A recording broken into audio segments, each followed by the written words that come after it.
Well, hi everyone, and welcome to my YouTube channel. I'm Angela Jones, sterile processing technician student, and today we're diving into one of the most exciting and honestly one of the most challenging areas of surgical instrumentation: robotics.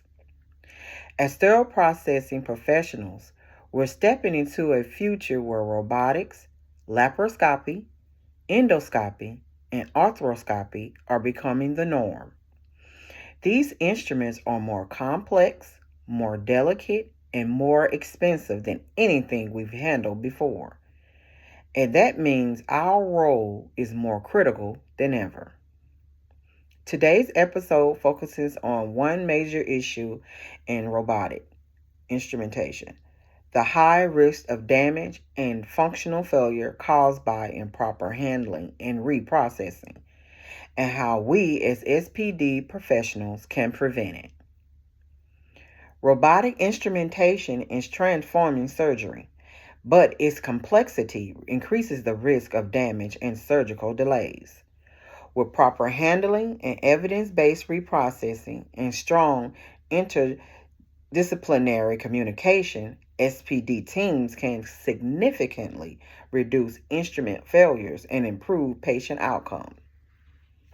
Let's get into it. First, we talk about the rise of robotics and complex instrumentation. Robotic surgery has exploded in the past decade. Systems like the Da Vinci surgical system are used in urology, gynecology, general surgery, thoracic procedures, and more. These instruments offer unmatched precision, but they also require unmatched care. Why robotic instruments are so complex? Let's get into it. They contain micro mechanical joints that move with extreme precision. Many components are heat sensitive, limiting sterilization options. They have long, narrow lumens that require validated cleaning tools. They include delicate cables, sensors, and articulating tips that can be damaged by even minor mishandling. Peer-reviewed research backs this up. A 2022 study in the Journal of Robotic Surgery found that up to 32% of robotic instrument failures were linked to reprocessing errors, including improper brushing, inadequate flushing, and incorrect loading in trays. Another study in biomedical instrumentation and technology emphasized that robotic instruments have higher failure rates when cleaning protocols are not strictly followed, especially during manual cleaning steps. Secondly, laparoscopy, endoscopy, and arthroscopy connections. Robotic instrumentation doesn't exist in a vacuum. It builds on decades of minimally invasive technology. Laparoscopy uses long, rigid instruments, requires insulation testing. Common issues: insulation cracks, misalignment, and dull blades. Endoscopy: flexible scopes with channels, high risk of biofilm if not cleaned immediately, and requires leak testing and enzymatic flushing.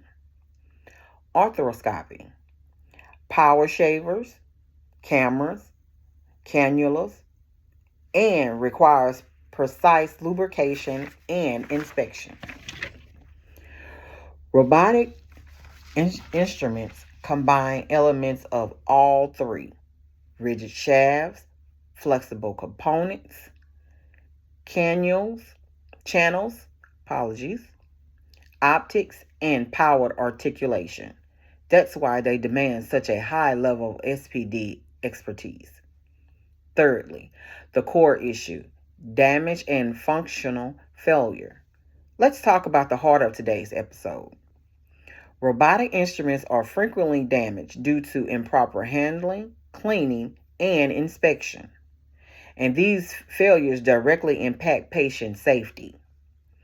Common causes of damage: dropping or bumping instruments during transport, using the wrong brushes or cleaning tools, over manipulating the wrist tips, failing to flush lumens thoroughly, incorrect tray assembly, using unvalidated detergents, and skipping magnified inspection. Here's a real world example. A facility reported repeated failures of a robotic needle driver. After investigation, they discovered staff were twisting the wrist tip manually during the inspection, something the manufacturer specifically warns against. The results of that: $3,000 instrument replacement, delayed cases, surgeon frustrations, and SPD stress. Evidence: AAMI ST79 and AAMI TIR12 emphasize that complex instruments require magnification, validating cleaning tools, and strict adherence to IFUs. The AORN journal reports that robotic instruments have higher contamination rates when IFUs are not followed step by step, especially during manual cleaning. Also, solutions and best practices. Here's the good news.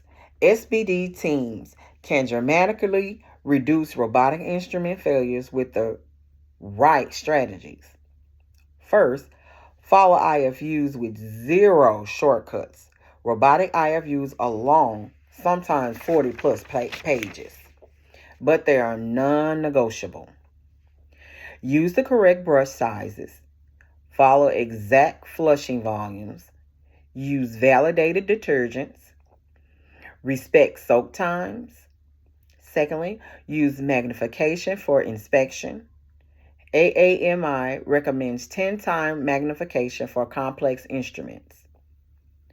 Look for cracks, fraying cables, debris in joints, and misalignment. Thirdly, improve transport and handling. Use padded containers. Avoid stacking. Never manipulate wrist tips manually.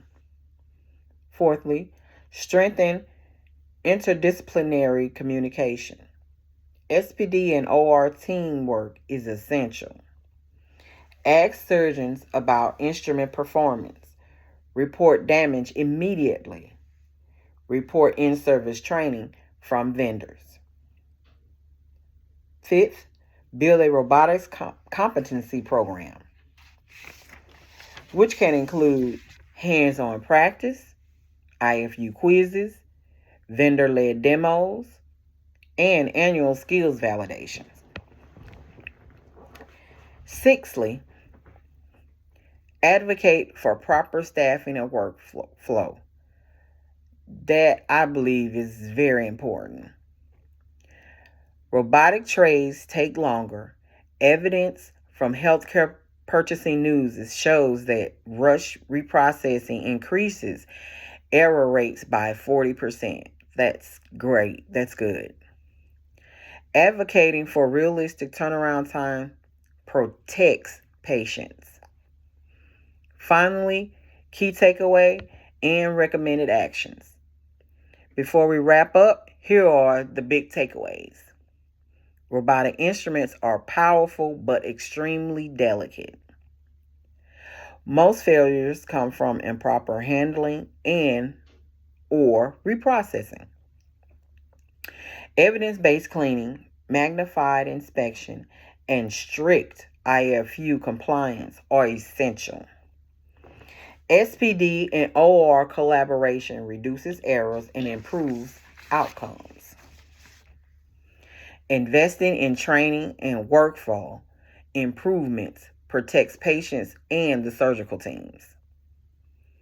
Recommended actions. Review your facility's robotic IFUs this week. Request a vendor in service if you haven't had one recently. Practice inspecting robotic joints under magnification. Advocate for proper staffing and realistic turnaround times. Please share this episode with your SP team.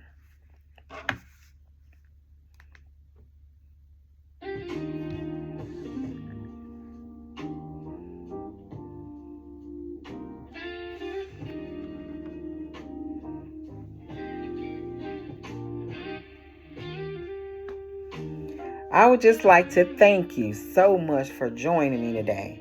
If you're passionate about sterile processing, as I know I will be as soon as I finish school in August and I can join the work world in surgical instrumentation and building a safer surgical environment, make sure to like, subscribe, and share this episode with your team. Again, I am Angela Jones, SPT, and I'll see you in the next one. Thank you so much for joining me. I hope this was very helpful.